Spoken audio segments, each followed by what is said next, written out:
4절부터 17절 말씀.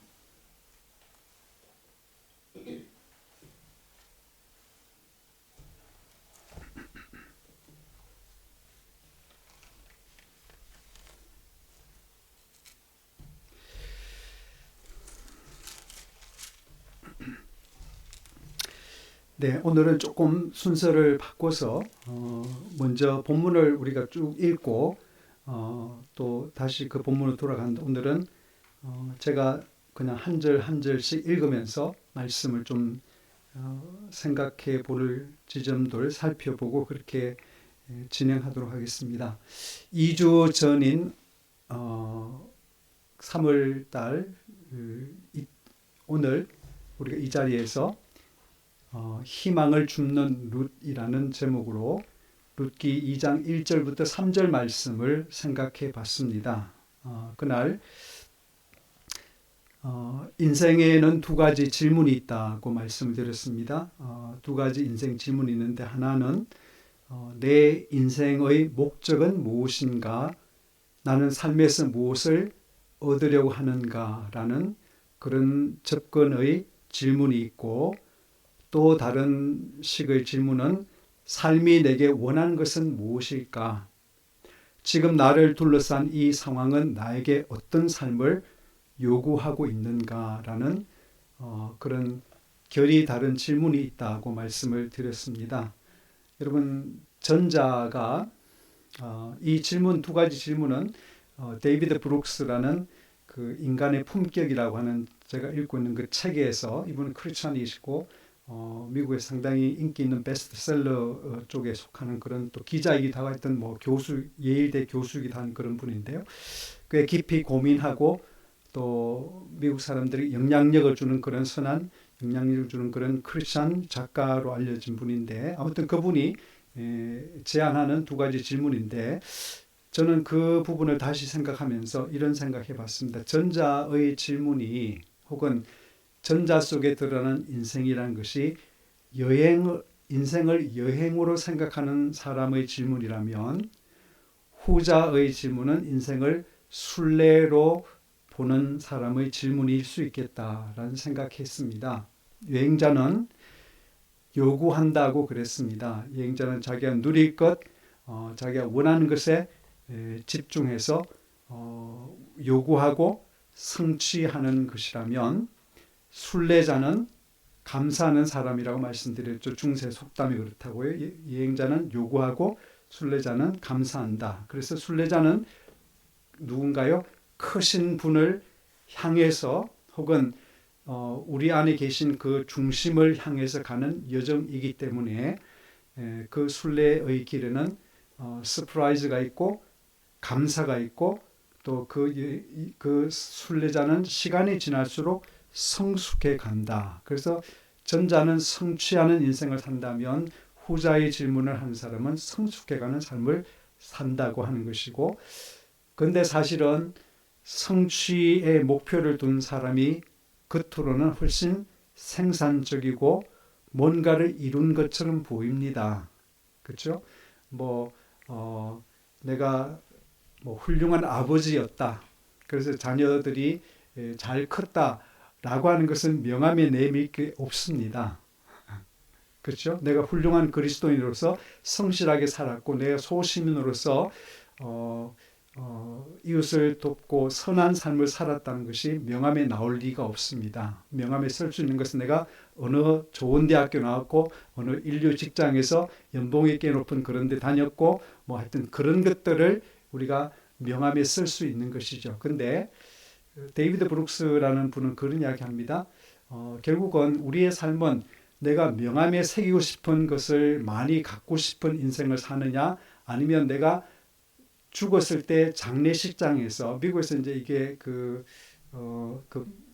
장례 예식을 할 때 고인의 가족이나 친구 중에 한 분이 나와서 고인에 대한 추억을 이야기하는 그런 그 순서가 있거든요. 그게 1인일 수도 있고 다수일 수도 있는데, 근데 꽤 유명한 분일수록 다수가 나와서 그 고인이 어떤 삶을 살았으며 나에게 어떤 중요한 의미를 가지는 그런 것들을 이렇게 추억하는 그런 순서가 있습니다. 저는 명함이 뻑적지근한 사람보다는 내가 세상을 떠났을 때 누군가가 나의 떠남을 정말로 아쉬워하고 내가 그 사람에게 귀한 어떤 영향을 남겼다고 하는 그 말을 들을 수 있다면, 물론 죽은 사람은 말이 없습니다만은 그것이 더 훌륭한 것이다, 더 남는 것이다. 하나님이 기억하시는 것은 내 명함보다는 아무래도 장례식에서 나에 대해서 말해지는 것이 하나님이 좀 더 기억하실 그런 부분이 아닐까, 그런 생각을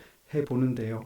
아무튼 성취의 목표를 둔 사람은 생산적으로 보이고 뭔가를 이룬 것처럼 보이지만, 또 그에 비해서 성숙을 추구하는 사람은 더디고 평범하고 느려 보이지만은, 그러나 결과와 끝은 언제나 다를 수밖에 없다라는 사실을 우리가 좀 기억했으면 좋겠다라는 것을 제가 지난 시간에 말씀을 복습하는 뜻에서 한번 말씀을 나누고 싶습니다. 네. 자, 그러면 오늘은 4절부터이지요. 4절부터.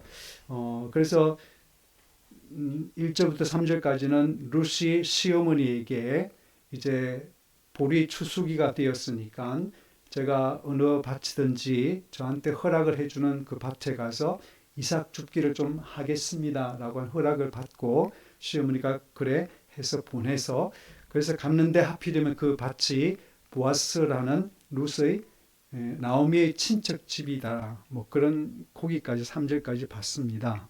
그래서 4절에 보니까 마침, 네, 요나스에도 마침이란 말이 참 중요한 그런 단어에 있는데, 여기서도 마침 보아스가 베들레헴에서로부터 와서 베는 자들에게 이르되 여호와께서 너희와 함께 하시기를 원하노라 하니 그들이 대답하되 여호와께서 당신에게 복 주시기를 원하나이다 하니라.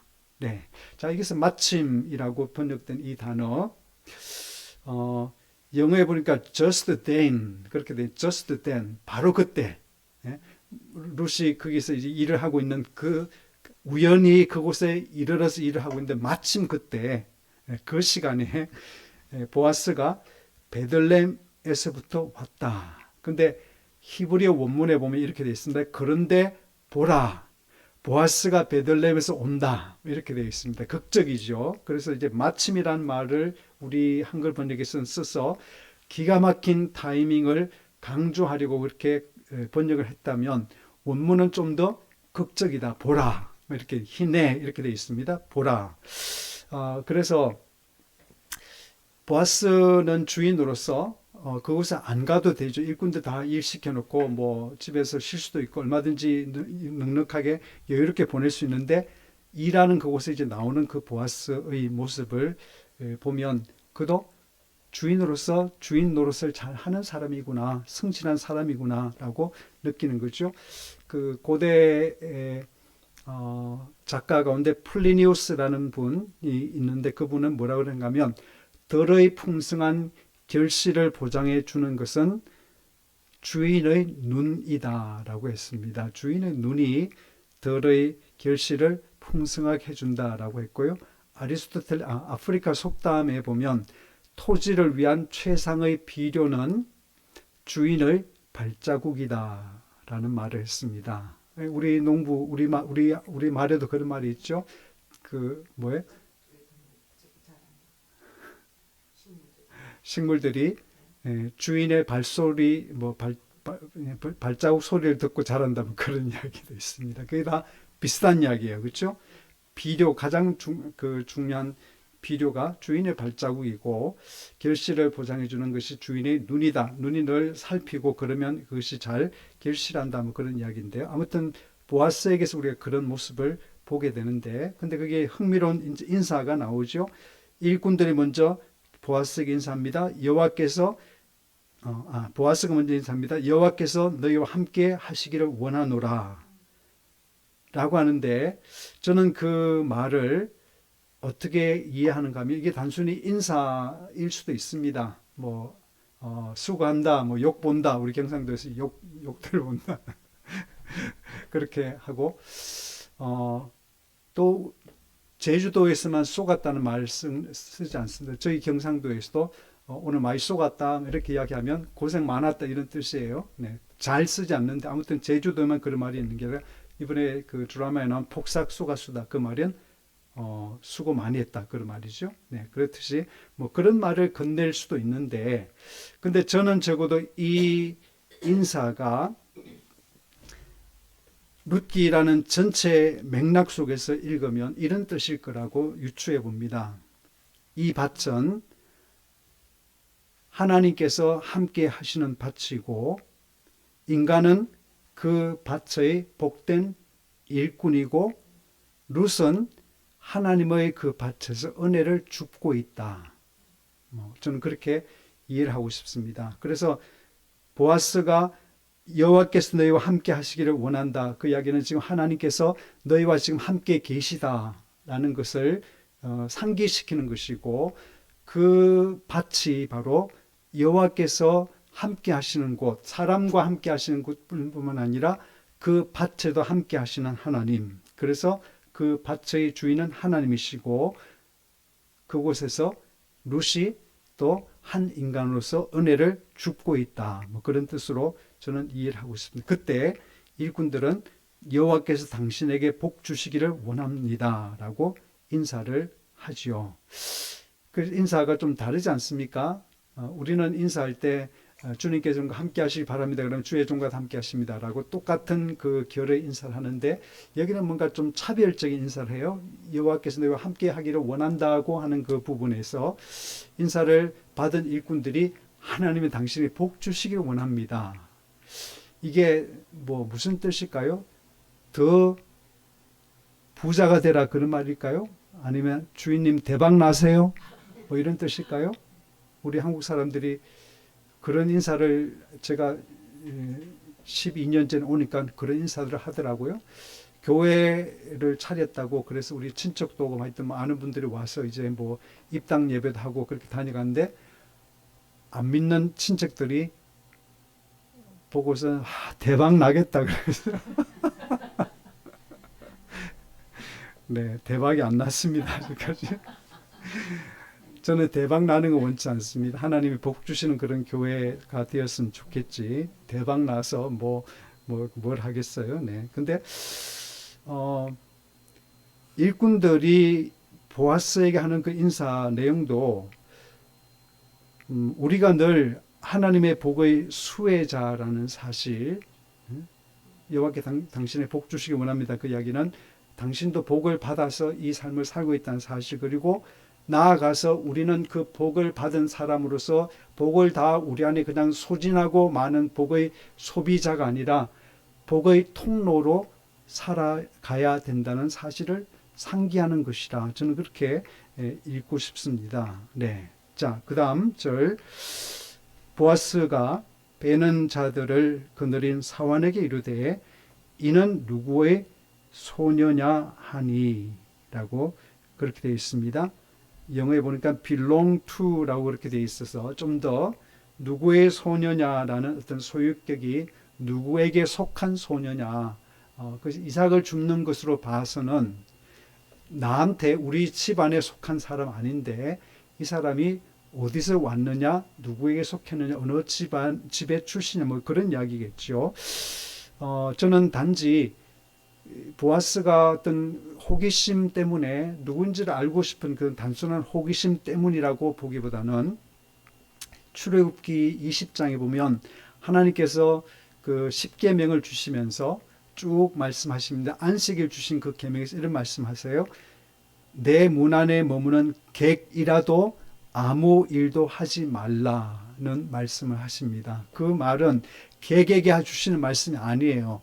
객을 둔 주인에게 네가 안식일을 지킬 때는 너희 집안에 있는 종들과 가축들뿐만 아니라 너희 집안에 머무르는 이방인 사람, 객이라도 그 안식일을 지키도록 해라. 그 이야기는 무슨 말이겠습니까? 그 사람이 일을 하지 않아도 먹을 것과 휴식과 예배를 보장하라는 그런 말씀이겠죠. 그러니까 주인으로서 너는 그 사람이 가축들이 혹은 종들까지라도 하나님께 예배할 수 있는 안식일을 가질 수 있도록 그 모든 것들을 다 보장해라. 뭐 그런 뜻이지요. 이 정신에 충실한 보아스가 지금 그 자기 밭에서 이삭을 줍고 있는 낯선 한 젊은 그 소녀 혹은 젊은 여인에게 관심을 가진 것이 아닐까, 뭐 그렇게 생각하는 것입니다. 왜냐하면 그 출애굽기 20장 그 십계명을 들려주신 하나님께서 2절에서 맨 먼저 뭐라 그러시는가 하면 나는 너를 애굽 땅 종되었던 집에서 인도하여 낸 너의 하나님 여호와라고 그렇게 말씀하세요. 그래서 너희는 430년 동안 노예살이를 하던 기계처럼 소모품처럼 그렇게 지내던 그런 너희였으나 내가 너희를 내 백성 삼았고 나는 너희의 하나님이 되었는데 너의 하나님이 된 내가 너희한테 지금 이 명령을 하는 거야 라고 하시면서 뭐죠? 구원을 선물로 받았으니 구원을 선물로 받은 사람답게 살아가는 법이 뭐냐? 바로 너희 집안의 종들과 가축들과 개까지도 그 안식일을 잘 지킬 수 있도록 보장하라. 뭐 그 모든 것들 다 너희가 제공하라. 그런 말씀이 되겠지요. 그래서 보아스는 자기 자신뿐만 아니라 자기에게 속한 모든 사람들과 소유 일체가 하나님의 것이라는 사실을 깊이 인식하고서는 그는 소유에 집착하지 않았다. 그래서 소유에게 소유되지 않았다. 뭐 그런 이야기가 되겠죠. 소유에게 소유된 사람이 얼마나 많습니까? 그렇죠? 소유를 너무 좋아하다 보니까 그 소유에게 소유된 사람들, 그런 인생을 살아가는 사람이 많은데 저는 그 사실을 믿습니다. 하나님을 경외하면, 우리가 진실로 하나님을 경외하면 모든 것들이 다 제자리를 잡는다는 사실이에요. 그런데 우리가 하나님을 경외하는 그 하나를 놓치면 다른 것들이 다 엉망이 될 수밖에 없습니다. 그래서 우리가 마땅히 섬겨야 되는 하나님을 잘 섬기면 다른 것들은 다 우리를 복되게 하고 우리가 하나님이 주시는 어떤 그런 선물로 여기고 그렇게 즐길 수 있는데, 그런데 그 관계가 되지 않으면 모든 것들이 우리를 소유하기 시작하죠. 우리가 거기에 집착하기 시작한다면 그것 때문에 염려하고 그것 때문에 행복했다가 불행했다 하여튼 그런 삶을 우리가 살아갈 수밖에 없는데, 그러나 하나님으로 경외하는 사람에게는 모든 것들이 제 자리, 피조물로서 선물로서 자리를 찾는다라는 사실입니다. 네. 7절을 넘어가겠습니다. 그의 말이 6절 네, 대답입니다. 베는 자를 거느린 사환이 대답하여 이르되 이는 나오미와 함께 모압 지방에서 돌아온 모압 소녀인데 그의 말이 나로 베는 자를 따라서 단 사이에서 이삭을 줍게 하소서 하였고 아침부터 와서는 잠시 집에서 쉰 외에 지금까지 계속하는 중이니이다 라고 되어 있습니다. 이 룻이 사환에게 부탁을 한 것이 단 사이에서 제가 좀 주울 수 있도록 해주세요 라는 것인데요. 여러분, 하나님께서는 구약 성경에 보면 과부, 고아, 나그네를 위한 그 몫을 보장하라고 말씀하고 있습니다. 그러나 실제로 그렇게 안 했다라고 말씀을 드렸죠. 그런데 당시의 규정은 추수가 끝나거나 타작마당으로 옮기고서야 이삭 줍기를 허용했다라고 하는 사실입니다. 네. 그래서 이삭 줍기는 하나님께서 이삭 줍기를 허락하라고 가난한 사람들 위해서 그렇게 말씀을 하셨는데, 근데 그 이삭 줍기는 내가 아무 때나 가서 할 수 있는 게 아니라, 그러니까 가난한 사람에게 허락된 그 권리, 신적인 권리를 해서 아무 때나 할 수 있는 것이 아니라 일단 추수가 끝나거나 곡식을 모아서 타작마당으로 옮긴 이후에 밭이 이제 비고 나면 그때 이삭 줍기를 할 수 있다는 이야기입니다. 근데 룻이 간 지점 언제예요? 옮기기 전에 단 사이에서 자기가, 그러니까 이렇게 하죠. 저도 이제 어릴 때 뭐 그런 거 해봤는데 한 줌을 이렇게 쥐고서 낫으로 이렇게 그거를 자르지요. 그리고 그거를 옆에 놓고 몇 개가 모이면 그거를 또 모아서 단을 만들죠. 그래서 단을 모아 놓으면 그거를 다시 타작마당에다 옮겨서 그걸 이제 쌓고 뭐 이런 그 과정이 있는데, 그래서 룻이 이야기한 것은, 그래서 한 주 모아서 해서 이거를 묶음한 그 단 사이에서 제가 이삭 축비를 해도 되나요? 라고 그렇게 물었습니다. 근데 그게 그 당시는 그것이 관례상 허락되지 않은 것이라고 해요. 근데 룻이 먹고 사는 일이 급했겠죠. 그래서 아마 이 허락을 요구했고,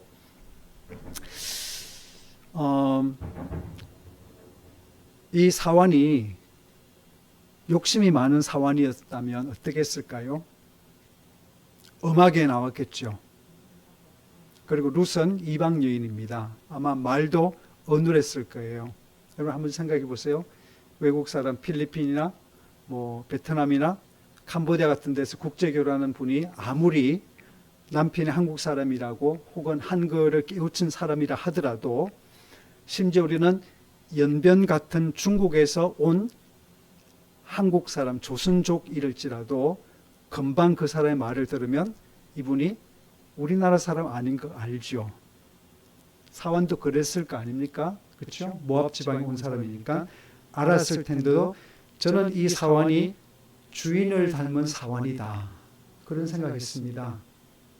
자식이 좋은 부모를 닮았다는 것이 가장 부모에 대한 칭찬이듯이, 저는 이 사환이 이 룻에게 엄하게 하지 않고 그에게 그것을 허락하는 것을 보면서 주인을 닮은, 그래서 주인을 영화롭게 하는 그런 종이구나, 그런 생각을 했습니다. 그러면서 이 사환이 자기가 살펴보니까 저 룻이 잠시 쉰 것 외에는 집에 간 것이 아마 움막이나 쉘터 같은 그런 데 잠깐 쉬었겠죠, 그늘에서. 그래서 사환은 룻의 어떤 부지런함을 따뜻하게 칭찬하고 있죠. 그래서 저는 이 사환이 참 책임 있는 사람이구나, 마음의 온도가 있는 사람이구나를 느꼈습니다. 8절에 이제 보아스와 룻과의 만남이, 대화가 시작됩니다. 보아스가 룻에게 이르되 내 딸아 들으라, 이삭을 주우러 다른 밭으로 가지 말며 여기서 떠나지 말고 나의 소녀들과 함께 있으라 라고 합니다. 여러분이 보아스 입장이었다면 생각해 보세요. 친척 중에 아비멜렉이 몇 년 전에 두 아들과 아내를 데리고 가뭄 때문에 모압 지방으로 이민을 갔습니다. 그래서 몹시 궁금했는데 어느 날 몇 년이 지나서, 고생이 다 끝나고 몇 년이 지나서 드디어 하나님께서 이 땅의 그 흉년을 끝내고 첫 수술을 하는 기쁜 그 시기가 되었을 때, 어느 날 보니까 두 여인이 모퉁이에 나타났어요. 마을 모퉁이에. 그래서 보니까 나오미하고 룻이에요. 그래서 보아스는 직접 안 봤더라도 그 베들레헴이 그렇게 많지 않은 뭐 한 200가구 정도 되는 그런 데니까 다 들었을 거 아니에요, 소문을. 그렇죠? 더군다나 자기 친척인데, 자기 친척 아비멜렉 죽었고 기럯과 말론의 그 조카들 다 죽었습니다. 기가 막히죠. 그래서 궁금했을 거 아니에요. 이 사람 어떻게 사나, 뭐를 먹고 사나, 그 궁금했을 텐데, 그런데 밭에 와 보니까 그 소문 들었던 그 여인이 저기서 지금 이삭을 줍고 있네.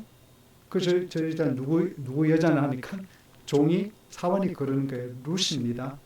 모압 여인 룻이에요. 나오미의 며느리 그 룻입니다. 그래서 보아스의 마음이 어땠을까요? 그래서 보아스가 첫 말을 건네는 것이 My daughter, 내 딸아라고 이야기합니다. 내 딸아.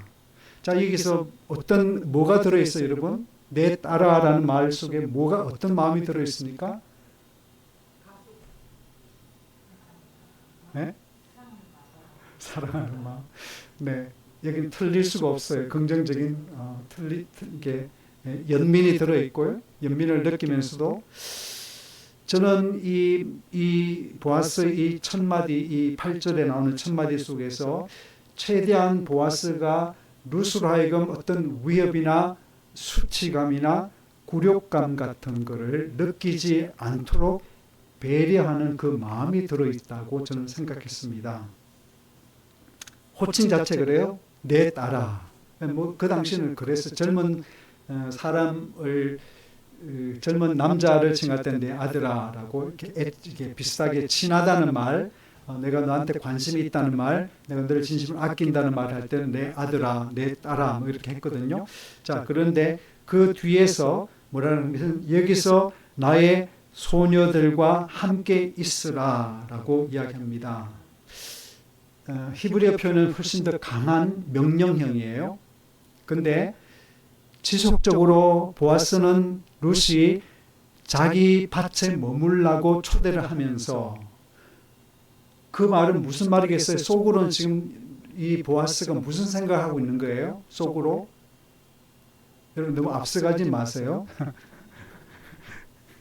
나이 든 남자가 젊은 여자 과부된 여자를 만나서 이상한 생각 그건 아니고요. 보아스는 어떤 책임을 느끼자. 자기가 친척이니까 그렇죠? 어떤 도의적인 어떤 책임을 느끼는 것이고 그 아름다운 마음을 품고 온 그 젊은 여인에게 그러나 자신의 어떤 책임감, 도의적인 그 책임감을 앞세워서 함부로 그 여인에게 막 뭐를 친절을 강요하고 그러지는 않고 싶은 것이요. 그러나 그 여인이 계속해서 이 밭에 머물라고 하는 그 말을 하는 것은 당신이 그렇게 한다면 당신과 당신 시어머니의 생계를 내가 책임질게라는 그 마음의 약속이 그 속에 포함되어 있는 것이죠.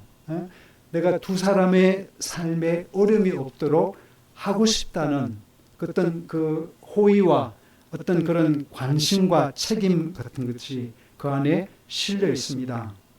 9절에 그들이 베는 밭을 보고 그들을 따르라 소녀들을 따르라 내가 그 소년들에게 명령하여 너를 건드리지 말라 하였느니라 목이 마르거든 그릇에 가서 소년들이 길어온 것을 마실지니라 하는지라. 이게 대단히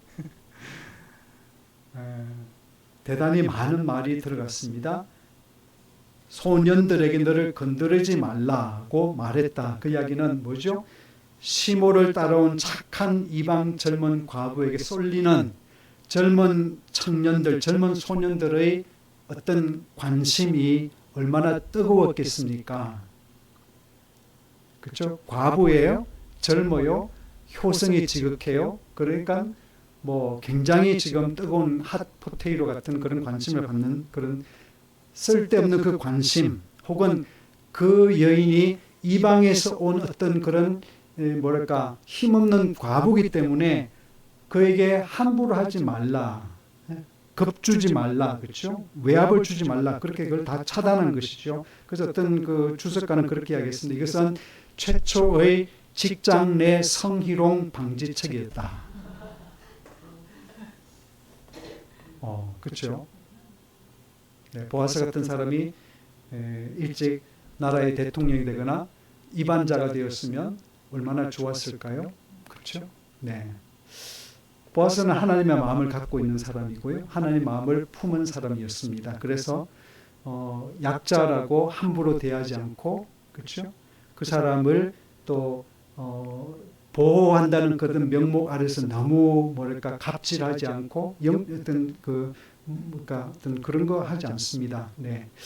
소년들이 길어온 물을 마시라. 물이 귀한 책이잖아요. 그래서 룻은 아마도 대책 없이 그곳에 왔을 거 아니에요. 그래서 저는 룻이 물을 싸왔을까, 룻이 도시락을 싸왔을까 저는 모르겠습니다. 아무것도 보장이 안 된 상황에서 룻이 도시락과 물을 싸 다녔다고 저 생각이 어려운데 아무튼 대책 없이 왔을 것 같은데 일꾼들이 마시라고 소년들이 그러니까 물을 길어 왔을 거 아닙니까? 그러니까 뭐 그 시대는 뭐 생수를 파는 것도 아니고 물이 흔한 그런 지가 아니라 베들레헴이라는 그 좀 높은 고산 지역이라 말씀드렸습니다. 그래서 우물에 가서 물을 길어 와야지만이 물이 있는데 그 물은 귀한 것이고 그 물은 누구를 위한 것이요?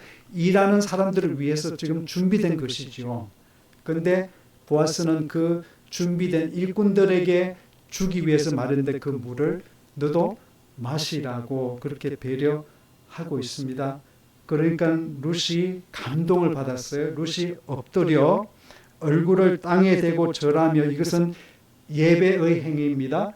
하나님을 만났을 때 혹은 천사를 만났을 때 사람들이 하는 그 행위가 바로 땅에 엎드리고 절하는 것이 바로 예배의 행위입니다.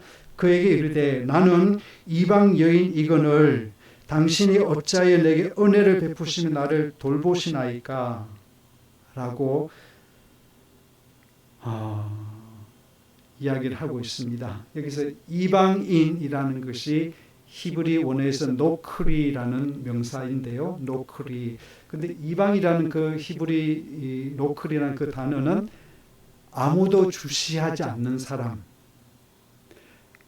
그에게 속한 사람으로 인정하지 않는 사람이 바로 이방인이라는 그 뜻의 의미입니다. 아무도 주시하지 않고 책임지지 않는 사람, 그렇죠? 나에게 속한 사람, 내가 돌봐야 되는 사람, 내가 신경 써야 되는 사람으로 여기지 않는 사람이 바로 이방인이고, 근데 거기에 지금 그러니까 언어 유희가 들어가 있는데 노크리라는 그 이방이라는 말인데, 근데 어찌하여 나를 돌아보시나이까라는 말에 돌아보다는 그 히브리어 동사가 히키르입니다. 노크리, 히키르 같은 어원에서 나왔습니다. 그래서 돌아보다는 말은 정체를 이해하다, 인식하다 그런 뜻입니다. 그래서 보아스에게 루시 하는 말은 저는 노크리 아무도 주시하지 않는 사람인데 어째서 이방인인 저를 당신이 책임질 사람처럼 그렇게 주시하십니까? 제 정체를 알아보십니까? 라고 하는 어마어마한 말씀입니다. 보아스가 11절 그에게 대답하여 이르되 너의 남편이 죽은 후로 내가 시어머니에게 행한 모든 것과 내 부모와 고국을 떠나 전에 알지 못하던 백성에게로 온 일이 내게 분명히 알려졌느니라. 내가 분명히 들었다. 두 가지. 시모에게 네가 어떻게 행한 것을 내가 들었다. 너의 효성에 대해 들었다는 것이고, 두 번째로 떠나기 전에 알지 못하던 백성에게로 온 그 일을 내가 들었다. 이 뿌리를 옮기는 일이었죠. 그래서 첫 시간에 말씀드렸습니다. 이것은 아브라함이 창세기 12장에 나오는 그 아브라함이 하나님께서 너의 아비와 친척과 고향을 떠나서 내가 내게 지시할 땅으로 가라고 해서 그 아브라함이 집을 옮겨서 마침내 가나안 땅에 오는 그 과정의 믿음의 여정을 이야기하는데 그 아브라함의 결단을 능가하는 것이 바로 룻의 결단이었다. 제 이야기 아니라 어떤 해설가의 그 표현인데요. 서양 속담에 그런 속담이 있습니다. 그림자가 몸을 따르듯이 명성은 덕을 따라다닌다. 덕은 나팔수를 필요로 하지 않는다라는 말이 있습니다. 어떤 사람이 덕이 있으면 덕과 더불어서 명성은 저절로 그 사람과 따라다닌다라고 하는 것입니다. 룻은 뭐예요? 이미 덕이 있는 사람이지요.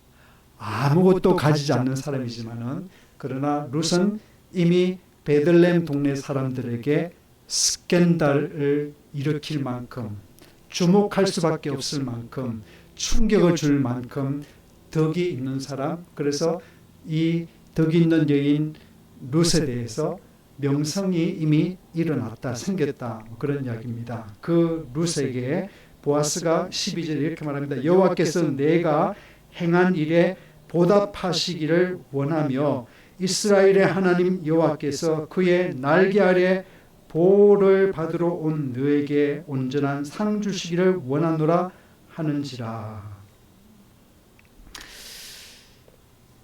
아브라함이 하나님의 말씀 순종해서 마침내 가나안 땅에 왔을 때 15장 1절을 보면 하나님께서 아브라함에 나타나셔서 아브라함아 나는 너의 방패요 지극히 큰 상급이다. 그런 말씀을 하세요. 그러니까 아브라함이 그 이야기 듣고 하나님 저는 무자인데 무엇을 주시려고요? 저는 아무것도 하나님께 받은 게 없는데 그 이야기를 하는 겁니다. 근데 하나님은 하나님과 관계에서 먼저 아브라함이 서기를 바랬고 그 다음에 이삭을 주시는 것이지 이삭 먼저 주지 않습니다. 그래서 그게 25년이 걸린 거예요. 그 하나님을 신뢰하고 그 하나님을 절대적으로 순종할 수 있는 그 믿음의 단계까지 훈련하셔서 그래서 아브라함이 더 이상 몸으로는 사라도 그렇고 아이를 가질 수 없는 그 나이가 되어서 이삭을 주신 그것은 뭐죠? 그 이삭은 하늘의 선물로만 가능하다는 그런 말씀을 하시는 건데, 그게 이제 하나님은 그걸 안 주시고 나를 주시는 거죠. 내가 너한테 방패고 내가 너한테 큰 상급이야. 그러니까 나를 먼저 가져라, 그 말씀이죠. 너한테 필요한 것은 자식이 아니라 내가 너한테 먼저 필요한 거야. 그렇죠? 네가 나를 먼저 가지면 네가 이삭을 가질 수 있고 모든 걸 다 가져도 괜찮지만은, 그러나 거꾸로 모든 걸 다 가진 뒤에 나를 가진다는 것은 나를 이용하는 것이니까 그게 순서가 잘못된 것이죠. 자, 그것처럼 보아스는 아브람보다 더 큰 믿음의 결단을 하고 따라온 이 룻에게 하나님이 너에게 복 주시기를, 보응하기를, 상 주시기를 원한다 라고 축복을 하고 있습니다. 저는 이 보아스가 참 성숙한 사람이라 생각합니다. 룻에게 그냥 값싼 동정하는 게 아니에요.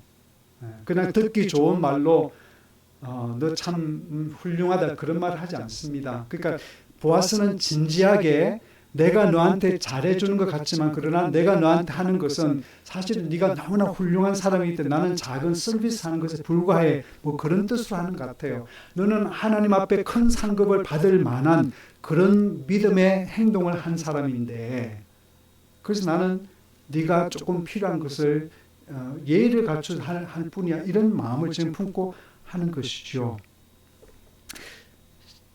그 날개 아래 보호를 받으러 온 너에게라는 말, 여기서 날개라는 말이 히브리어로 카나프라는 뜻인데요. 카나프라는 말이 어디서 다시 나오는가 하면 3장 9절에 보면 드디어 룻의 시어머니 나오미가 마스터 플랜을 짜가지고 룻과 보아스가 은밀하게 밤중에 만나게 하죠. 그래서 룻한테 화장을 시키고 목욕을 시키고 다 단장해가지고, 그가 너의 이제 기업을 물을 사람이니까 네가 타작마당에 그가 술이 한 잔 들어가서 눕는 걸 보면 그 밑에 담요 밑에 있다가 그 이야기를 하라고 하면서 시키죠. 그래서 이제 보아스가 깜짝 놀라서 8절입니다. 3장 8절. 밤중에 그가 놀라 몸을 돌이켜본 적 한 여인이 자기 발치에 누워 있는지라 이르되 내가 누구냐 하니 대답하되 나는 당신의 여종 룻이오니 당신의 옷자락을 펴 당신의 여종을 덮으소서. 이는 당신이 기업을 물을 자가 됨이니이다 하니, 여기서 옷자락이란 말이 바로 날개란 말하고 똑같은 단어입니다. 카나프. 당신의 날개로 나를 덮어주소서라고 번역될 수 있는데, 여기서 옷자락으로 번역되었고, 보아스는 그녀에게 축복하는 말이 바로 날개라는 말로 번역이 되었고, 이 말씀은 신명기 32장 11절 12절에 독수리가 날개 아래 그 새끼를 받음과 같이라는 말씀, 그 날개 거기에 사용된 그런 단어입니다. 네, 굉장히 작은 책이지만은 그 안에 많은 것들이 들어있죠. 룻이 다시 13절에 대답합니다. 룻이 이르되 내 주여 내가 당신께 은혜 입기를 원하나이다. 나는 당신의 하녀 중에 하나와도 같지 못하오나 당신이 이 하녀를 위로하시고 마음을 기쁘게 하는 말씀을 하셨나이다 하니라. 자, 여기서 룻은 이 시점에서 룻이 모르는 것은 보아스가 자기에게 어떤 사람인지 모르는 거예요. 친척인 거 모릅니다. 보아스는 룻이 어떤 사람인지 알았어요? 몰랐어요? 알았죠. 그 관계 알았습니다. 그래서 보아스의 관점과 룻의 관점이 다른 겁니다. 그래서 룻은 이야기하는 거죠. 저는 이방 여인인 저는 당신의 집에서 일하는 여종 한 사람과도 비교할 수 없이 낮은 사람인데 왜 저한테 이렇게 친절하게 해주시나요? 라고 그렇게 겸손과 겸양 가운데 그렇게 이야기를 합니다. 위로하시고 마음을 기쁘게 하는 말씀을 저한테 하시니까 도무지 제가 감당할 수 없습니다. 감동적이죠. 최근에 읽은 어떤 책에서 그런 말을 하더라고요. 주는 것 중에 가장 어뜸이 알아주는 것이고, 누군가 내 마음을 알아주면 세상은 그런 대로 살만하다. 알아주면 관계가 깊어진다라고 한 이야기 들었습니다.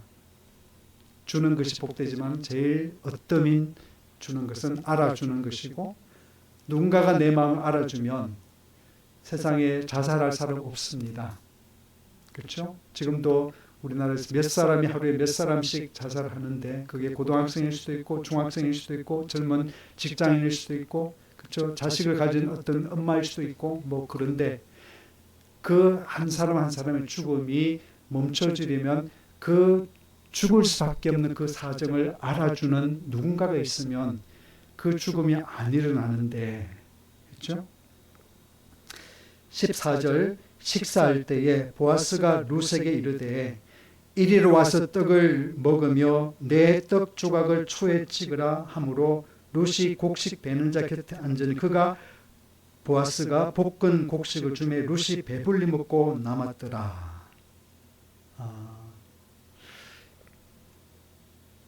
떡을 먹어라, 이리 와서 떡을 먹어라, 초에 찍어라, 그리고 볶은 곡식을 배불리 먹고 남도록까지 챙겨줍니다.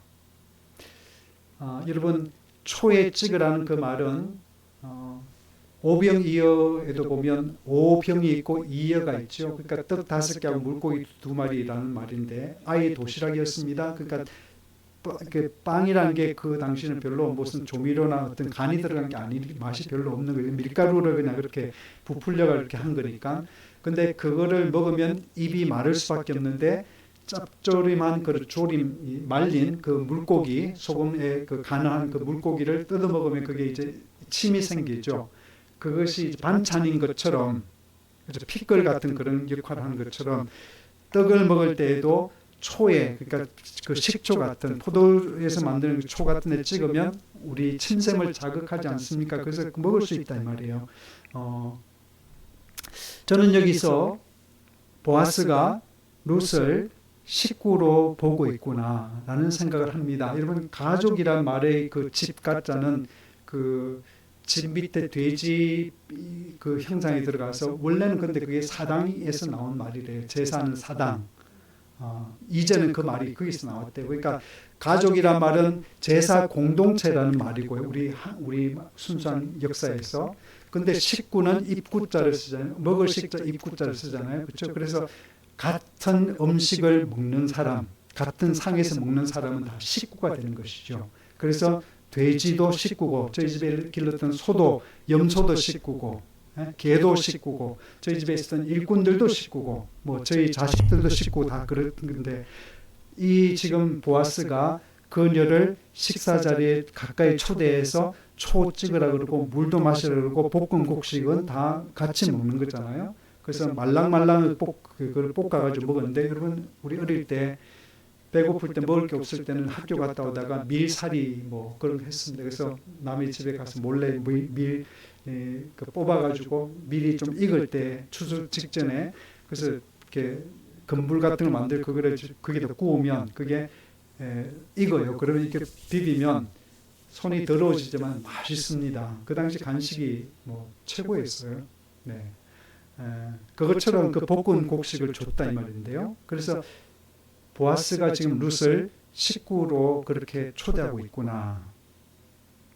15절, 룻이 이삭을 주우러 일어날 때 점심이 끝났습니다. 보아스가 자기 소년들에게 명령하여 이르되 그에게 곡식 단 사이에서 줍게 하고 책망하지 말며 또 그를 위하여 곡식 다발에서 조금씩 뽑아버려서 그에게 줍게 하고 꾸짖지 말라 하니 라고 되어 있습니다.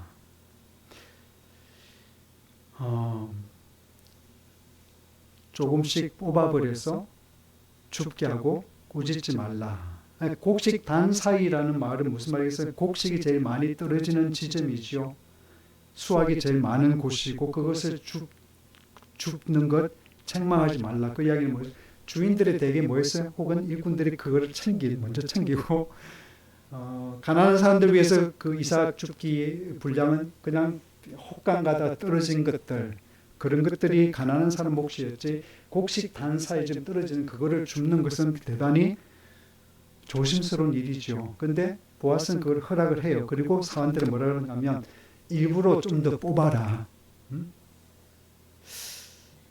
하나님, 제가 예전에 말씀드렸죠. 레위기 19장 9절 10절을 보면 레위기 19장 18절에 내 이웃을 내 몸처럼 사랑하는 그 계명이 나오죠. 위대한 그 계명, 가장 큰 계명은 여호와를 사랑하는 신명기 6장에 나오는 말씀이고, 두 번째 위대한 계명 내 이웃을 내 몸처럼 사랑하는 그 계명이 레위기 19장 18절에 나오는데, 그 19장 안에 나오는 여러 가지 계명 중에서 추수할 때 다 추수하지 말고 그 밭 한 켠을 남겨두라고 해요. 그리고 이삭을 줍지 말라고 합니다. 포도 수확할 때 포도 다 따지 말고 남겨두고 파란 포도 다시 와서 수확하지 말라는 그런 말씀이 있습니다. 그런데 오늘날 같으면 부자들이 그러지 않겠어요? 이런 명령 없으면 수확 다 끝나고 가난한 동네에 사람 아무개 우리 집에 오세요 해가지고 사진 하나 찍고, 올해 우리가 이렇게 풍성히 농사를 지었으니까 좀 힘들게 살지 말고 좀 잘 드세요 하고 해서 악수도 하고 이렇게 생색 내면서 그러지 않았겠습니까? 근데 하나님은 그렇게 안 하세요. 하나님은 가난한 사람들을 어떻게 배려하는가 하면 그 사람들의 자존심이 상하지 않도록 그 사람 몫을 밭에 남겨두라. 그래서 그 사람이 그곳에서 자기가 원하는 자기 권리로서 그거를 뽑아갈 수 있도록, 수확할 수 있도록 그렇게 하라. 그리고 밭 한켠에 그것까지 다 하지 말고 네가 원하는 만큼 남겨두라. 그래서 많이 남겨두는 사람일수록 마음이 뭐죠? 가난한 사람 몫을 많이 생각하는 사람이겠죠. 그렇죠? 네. 그 사람이라고 돈이 더 많이 필요 안 하겠습니까? 누구나 다 돈 필요하죠. 네. 부자라고 여러분 돈이 많이 필요 안 하겠어요? 절대가 아닙니다. 제가 아는 부자들은 투자한 데가 너무 많아서 돈이 너무 없어요. 네. 가난한 사람의 설 땅이 되라고 명령하시는 하나님의 이 정신, 이거 우리 새겼으면 좋겠습니다. 스펄전이 그렇게 이야기를 했어요. 그 맨 마지막 그 17절에 보니까 룻이 밭에서 저녁까지 줍고 그 죽은 것을 뜨니 보리가 한 에바쯤 되는지라. 다음 시간에 계속 하겠지만은 한 에바라는 말은 23리터이고 한 말이, 우리나라 한 말이 18리터래요. 그러니까 한 말 이상을 주었는데, 이게 지금 뭐 쭉정 이런 거 다 아니라 이 룻이 어느 곳에 가서 알곡만 다 한 것이 이게 한 말 이 넘는 걸 가지고 집에 갔다 이 말입니다. 그 스펄전이라는 영국의 그 유명한 설교의 황태자라는 유명한 분이 그런 말을 했습니다. 룻이 알곡만을 가지고 집에 갔듯이 우리 예배하는 사람들은 설교자의 말 실수나 유머 같은 그런 거 기억하고 집에 가지 말고 내가 실천할 수 있는 진리를 마음에 담고 가야 된다. 그게 알곡이다. 룻이 알곡만 집에 들고 간 것처럼 우리가 예배를 하고, 예배 갔더니 오늘 뭐 목사님 뭐 재밌는 뭐 유머를 하고 무슨 재밌는 감동적인 무슨 무슨 에피소드를 이야기하고, 오늘 보니까 목사님 무슨 근사한 넥타이를 메고 이런 거 기억하지 말고, 그런 거 가지고 집에 가지 말고 실천할 수 있는 하나님의 말씀의 진리를 새기고 가는 것이, 그것이 참 예배다라고 말씀을 했습니다. 제가 저와 여러분들에게 제 자신에게 다시 한번 이 말씀 같이 나누면서 보아스의 그 풍부한 마음 속에 하나님의 마음이 표현되어 있죠. 보아스는 하나님의 그 마음 얻은 사람이고, 룻은 그 하나님의 마음을 얻은 보아스의 날개 아래 보호를 받을 겁니다. 희망을 줍고 있습니다. 그래서 저는 오늘 설교 제목을 희망을 만나는 그런 룻이라고 그렇게 지었습니다. 저와 여러분도 삶의 그 현장이 하나님이 우리에게 예비하신 희망을 줍는 곳이고 만나는 곳이라는 사실을 기억하시고, 현실을 시시하게 여기지 마시고 그 자리가 부활의 주님께서 함께 하신 그런 자리인 것을 기억하고 그렇게 감사로 또 겸손으로 살아내시길 주의 이름으로 축원합니다. 기도하겠습니다.